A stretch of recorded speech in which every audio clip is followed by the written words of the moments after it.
আসসালামু আলাইকুম, আশা করি সবাই ভালো আছেন। তো আজকের ভিডিওতে আমি কথা বলবো যারা নতুন আছেন বা নতুন উদ্যোক্তা হতে চাচ্ছেন, যারা মনে মনে ভাবতেছেন যে আমি কোয়েল পাখি পালন করব বা আমি কোয়েল পাখি পালন করে লাভবান হব বা সফলতার মুখ দেখব, তাদের জন্য আজকের এই ভিডিওটি খুবই গুরুত্বপূর্ণ। তাই ভিডিওটি না টেনে শেষ পর্যন্ত দেখতে থাকুন, তাহলে আপনি বুঝতে পারবেন যে আপনারা নতুন পাখি দিয়ে শুরু করবেন নাকি পুরাতন পাখি দিয়ে শুরু করবেন। মানে অনেকেই আছে ইউটিউবে ভিডিওতে বলে যে 20 দিন বা 30 দিন বা 7 দিন ব্রুডিং করার পাখিটা নেওয়ার জন্য, আবার অনেকেই বলে জিরো বাচ্চা নেওয়ার জন্য। তো আজকে আমি একদম সঠিক সমাধান দিয়ে দিব। আপনারা হয়তোবা কথা এবং কাজে অবশ্যই মিল পাবেন বা আপনাদের মাথার ভিতরে একটা ধারণা চলে আসবে যে কি করা উচিত। তো যাই হোক, ভিডিওটি ভালো লাগলে ভিডিওতে লাইক করে দিবেন, চ্যানেলে নতুন হলে চ্যানেলটি অবশ্যই সাবস্ক্রাইব করে দিবেন। চলুন তাহলে বেশি কথা না বাড়িয়ে মূল ভিডিও শুরু করা যাক। তো আমার কথাগুলি একদম আপনারা মিলিয়ে নেবেন যে আমি কি ভুল বলছি নাকি সঠিক বলছি। তো যাই হোক, মেন কথা হচ্ছে যেই জিনিসটা আপনি নিজে প্র্যাকটিক্যাল দেখতে পারবেন বা নিজে করতে পারবেন, ওই জিনিসটা আপনাকে ইউটিউবে ভিডিও দেখে আপনার ওই অভিজ্ঞতাটা অবশ্যই হবে না। যেইটা যদি আমি আপনাকে ফোন দেই বা আপনি আমাকে ফোন দেন, তারপরে যদি আমি আপনাকে শিখেই, পড়াই, ধরাই দেই, দেখাই দিই, বুঝাই দেই, আপনি বুঝবেন না, ঠিক আছে? বা আপনার বুঝতে লেট হবে, বুঝলেও বুঝতে অনেক লেট হবে। আর যদি ওই বিষয়টা আপনি প্র্যাকটিক্যাল দেখেন বা আপনি নিজে নিজে করেন, তাইলে দেখবেন যে ওই বিষয়টা যতটা আপনার মাথার ভিতরে ক্লিয়ার হবে, ততটা কিন্তু ইউটিউবে ভিডিও দেখে আপনি অবশ্যই শিখতে পারবেন না।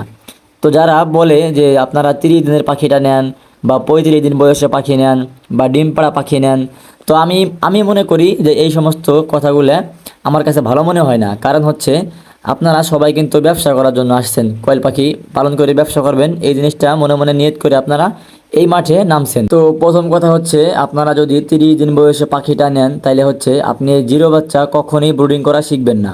এটা হচ্ছে মূল কথা, মানে মেন কথা। যদি আপনি 30 দিন বয়সে পাখি নেন, তাহলে এই ব্রুডিংটা আপনি কখনোই বুঝতে পারবেন না বা কখনোই ব্রুডিংয়ের ফিল নিতে পারবেন না বা কখনোই ব্রুডিং শিখতে পারবেন না এক কথায়।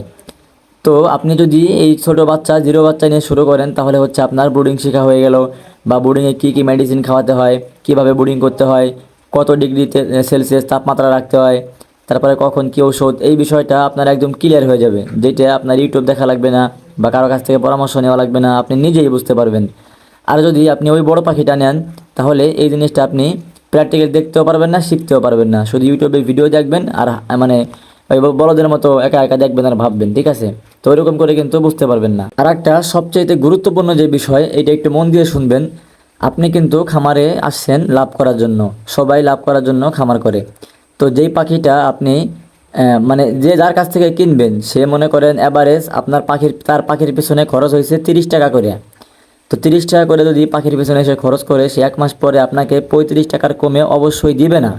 কারণ সে এই 30 দিন কষ্ট করেছে, রিস্ক নিছে, পাখিকে পানি খাবার দিছে, তার কারেন্ট বিল এটা সেটা সব মিলিয়ে টিলিয়ে তার মনে করেন অ্যাভারেজ 30 টাকা করে খরচ হয়েছে। সে 35 টাকার নিচে আপনাকে পাখি অবশ্যই দিবে না, এটা 100% গ্যারান্টি দিলাম। সে ওই 5 টাকা লাভ না করে আপনাকে পাখিটা দিবে না। তো সে যদি পিস প্রতি 5 টাকা ব্যবসা করে, তাহলে 1000 পাখিতে দেখেন কত টাকা সে ব্যবসা করতেছে।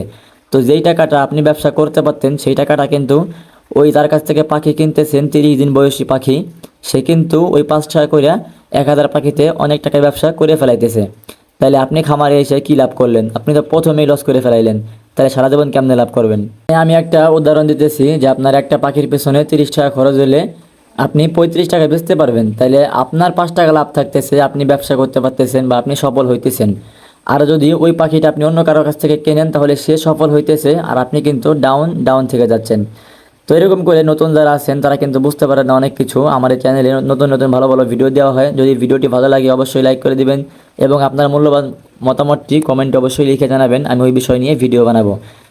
দেখা হচ্ছে পরবর্তী কোনো একটা ভিডিওতে। ভালো থাকবেন, সুস্থ থাকবেন, খোদা হাফেজ।